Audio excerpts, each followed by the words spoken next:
चलिए आज अपन शुरू करते हैं चैप्टर 9 कंपनी के वित्तीय विवरण। चैप्टर 9 कंपनी के वित्तीय विवरण। तो कंपनी के बारे में हम लोग पहले भी जान चुके हैं। कंपनी होता क्या है? तो वह संस्था जहां पर एक साथ मिलकर रोजी रोटी की व्यवस्था की जाती है उसी को बोलते हैं कंपनी। या जहाँ पर लोग साथ में मिलकर किसी प्रकार से भी कोई भी वस्तु का निर्माण करते हैं जिससे उनको आय की प्राप्ति होती है, उसी को क्या बोलते हैं अपन? कंपनी। तो कुल मिलाकर साथ साथ मिलकर काम करने की क्रिया को ही क्या बोलते हैं? कंपनी। जब कंपनी चलता है तो वहाँ पर वित्तीय विवरण तैयार किया जाता है और उस वित्तीय विवरण के अंतर्गत हमारा व्यापार खाता, लाभ हानि खाता और चिट्ठा शामिल होता है। व्यापार खाता, लाभ हानि खाता और चिट्ठा शामिल होता है। कारण व्यापार खाते से कुल कितना सकल लाभ या सकल हानि हुआ, लाभ हानि खाते से कुल कितना शुद्ध लाभ या शुद्ध हानि हुआ, और चिट्ठे से हमको मालूम चल जाता है यहाँ पर कुल कितनी संपत्ति है और कुल कितना दायित्व है। इसलिए इसी को क्या बोलते हैं? वित्तीय विवरण। ठीक है। तो इस कंपनी को शुरू करने से पहले ऐसी कुछ पारिभाषिक शब्दावली है जिसके बारे में हमको जानकारी होना आवश्यक है। तो उस पारिभाषिक शब्दावली को पहले लिख लेंगे, उसके बाद फिर अपन आगे बढ़ते हैं। तो हेडिंग दोगे पारिभाषिक शब्दावली। हेडिंग देना है अपन को पारिभाषिक शब्दावली, जिसमें लिखिए पहला नंबर वित्तीय विवरण। क्या लिखेंगे? पहला नंबर वित्तीय विवरण, डैश दे के लिखेंगे। इसमें वित्तीय विवरण में कंपनी का चिट्ठा, वित्तीय विवरण में कंपनी का चिट्ठा तथा लाभ हानि विवरण शामिल है। कंपनी का चिट्ठा तथा लाभ हानि विवरण शामिल है। कंपनी अधिनियम 2013, कंपनी अधिनियम 2013 की धारा 129, कंपनी अधिनियम 2013 की धारा 129 के अनुसार वित्तीय विवरण कंपनी की स्थिति विवरण का सच्चा एवं उचित दृष्टिकोण प्रस्तुत करता है।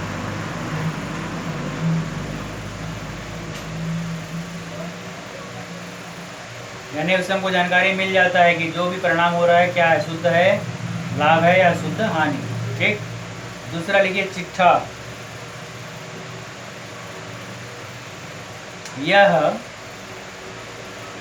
दूसरा चिट्ठा में यह संपत्ति एवं दायित्वों का विवरण,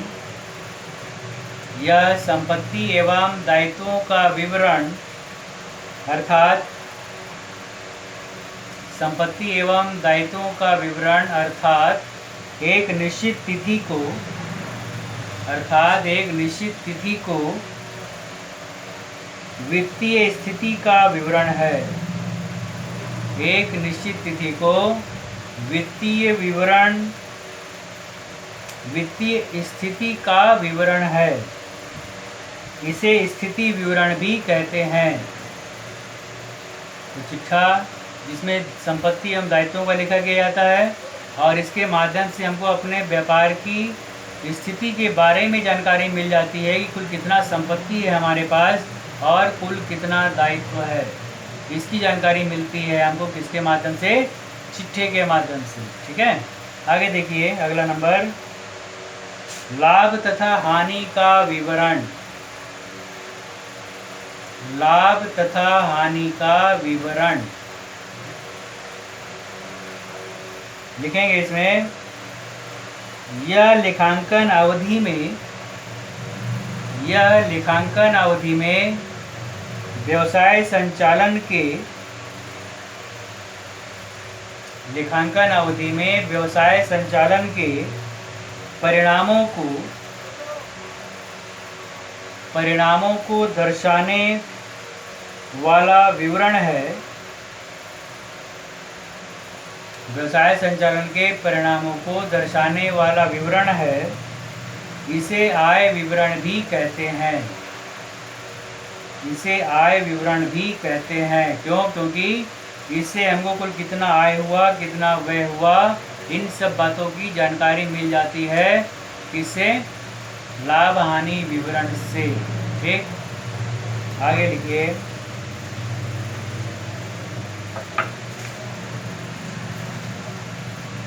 नोट्स टू अकाउंट। अगला लिखेंगे नोट्स टू अकाउंट। इसमें लिखेंगे चिट्ठा तथा लाभ हानि विवरण में चिट्ठा तथा लाभ हानि विवरण में जिन मदों को उल्लेख होता है, जिन मदों को उल्लेख होता है उनका विस्तृत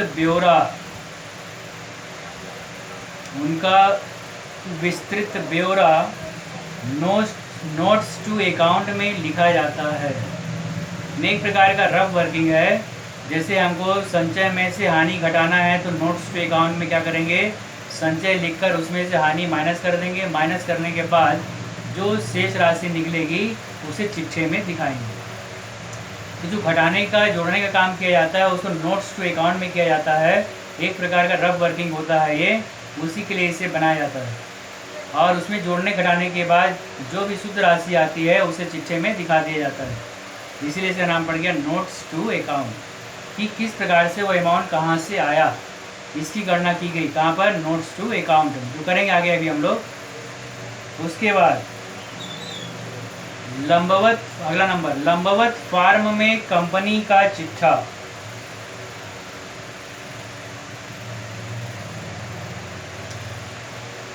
लंबवत फॉर्म में कंपनी का चिट्ठा लिखेंगे। इसमें कंपनी अधिनियम 2013 के अंतर्गत, कंपनी अधिनियम 2013 के अंतर्गत कंपनी का चिट्ठा केवल लंबवत फॉर्म में बनाया जाएगा। कंपनी का चिट्ठा केवल लंबवत फॉर्म में बनाया जाएगा, जिसमें समस्त मदें दो वर्गों में विभक्त होती है। दो वर्गों में विभक्त होती है। पहला समता तथा दायित्व और दूसरा संपत्तियां। समता तथा दायित्व और दूसरा संपत्तियां। इसके पहले हम लोग क्षैतिज फॉर्म में चिट्ठा बनाते थे। चिट्ठा बनाने के लिए हमारे पास विकलन और समाकलन दो पक्ष होते थे। विकलन साइड समस्त दायित्व और समाकलन साइड समस्त संपत्ति लिखते थे। लेकिन अब कंपनी अधिनियम 2013 के आधार पर लंबवत रूप में जब चिट्ठा बनाएंगे अपन, तो चिट्ठा हमारा एक साथ क्रमवार बनेगा। इसमें विकलन और समाकलन दो भाग नहीं होंगे। सबसे पहले दायित्व होगा, तो हम दायित्व इस प्रकार से लिख देंगे। यहाँ पर दायित्व का पूरा एंट्री कर देंगे। दायित्व लिखने के बाद दायित्व का पूरा एंट्री कर देंगे, उसका योग लगा देंगे और दायित्व जहाँ पे खत्म होगा उसके बाद संपत्ति शुरू कर देंगे। बस में आया? पहले दायित्व को क्रम से लिखेंगे, लिखने के बाद दायित्व का योग लगा देंगे और उसके बाद भी संपत्ति लिखेंगे और संपत्ति की मदों को लिखने के बाद उसका योग लगा देंगे। और इस प्रकार से दायित्व और संपत्ति दोनों पक्षों का योग कैसा हो जाएगा? बराबर। और ऐसा हमारा चिट्ठा यहाँ पर तैयार होगा। इसलिए कहा गया कंपनी अधिनियम 2013 के आधार पर लंबवत फॉर्म में लंबवत रूप से चिट्ठे को यहाँ पर बनाया जाता है। तो अब हमको आदत सुधारना है। अभी तक हम लोग विकलन और समकलन में चिट्ठा बना रहे थे, अब विकलन में ही, यानी एक पक्ष में ही होगा डायरेक्ट सीधा। यहाँ कोई विकलन नहीं, कोई समाकलन नहीं। पहली मद दायित्व का, दायित्व के बाद चले जाएंगे हम संपत्ति पक्ष में, ठीक है। तो ऐसा चिट्ठा बनेगा। नियम वही है, केवल हमको जो है एक साथ बनाना है, विकलन समाकलन में दो भाग में नहीं बांटना है।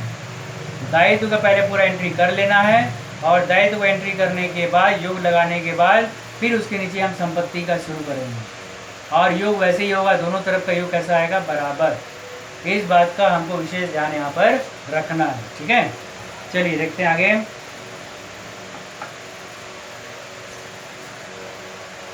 अंशधारियों के कोश, अगला अंशधारियों के कोश,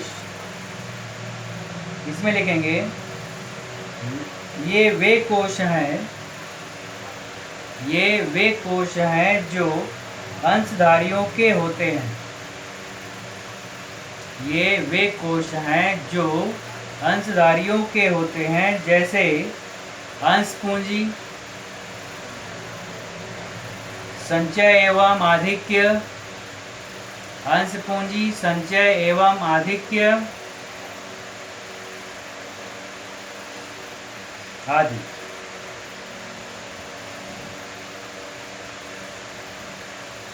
इसके बाद लिखिए दीर्घकालीन उधारी।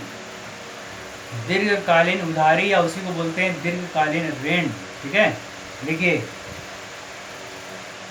जिन ऋणों का भुगतान 12 माह की अवधि के बाद, जिन ऋणों का भुगतान 12 माह की अवधि के बाद किया जाता है, उन्हें दीर्घकालीन उधारी कहते हैं।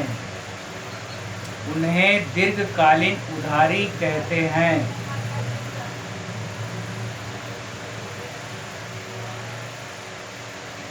फिर उसके बाद चालू दायित्व, उसके बाद लिखेंगे चालू दायित्व। इसमें लिखेंगे ऐसे दायित्व जिनका भुगतान 12 माह की अवधि के भीतर 12 माह की अवधि के भीतर करना हो, चालू दायित्व कहलाते हैं। चालू दायित्व कहलाते हैं।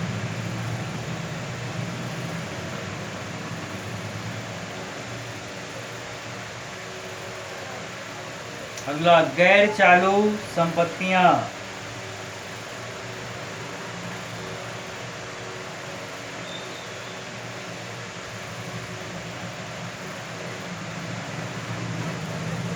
वे संपत्तियां गैर चालू संपत्तियों के श्रेणी में, वे संपत्तियां गैर चालू संपत्तियों के श्रेणी में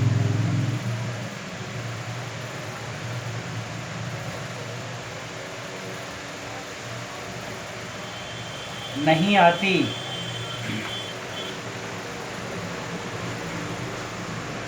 उदाहरण स्थायी संपत्तियां, गैर चालू विनियोग,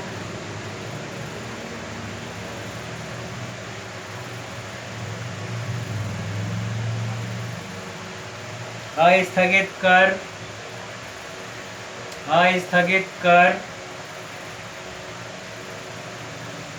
दीर्घकालीन ऋण आदि। ये जो है सब चिट्ठी में भी इसका प्रयोग किया जाएगा। चालू संपत्ति क्या होता है, गैर चालू क्या होता है, ये सब। चालू संपत्तियां, इसके बाद आएगा चालू संपत्तियां। लिखेंगे इसमें ऐसी संपत्तियां जो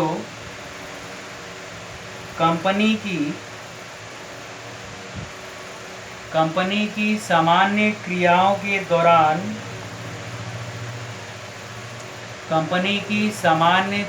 के दौरान प्रयुक्त की जाती है, व्यापारिक उद्देश्य के लिए होती है तथा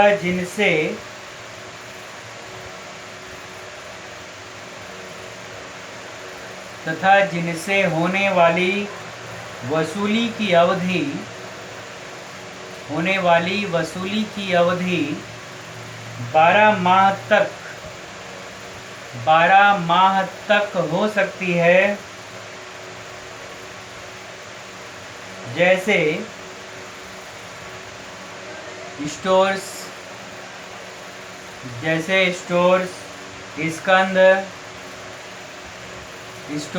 स्कंद, चालू कार्य, देनदार, बैंक में रोकड़, हस्तस्थ रोकड़, पूर्वदत्त व्यय, विनियोग पर ब्याज उपार्जित आदि। तो कुल मिलाकर चालू संपत्ति जिनका प्रयोग व्यापार में किया जाता है या व्यापार के संचालन के लिए जिन संपत्तियों का प्रयोग किया जाता है उसी को बोलते हैं अपन चालू संपत्ति। इतना जो परिभाषिक शब्द बताए हो पढ़ के रखेंगे। इसके बाद फिर मैं आपको अगला विषय में कुछ शब्द बताने के बाद चिट्ठा कैसे बनाएंगे उसको बताऊंगा। ठीक है।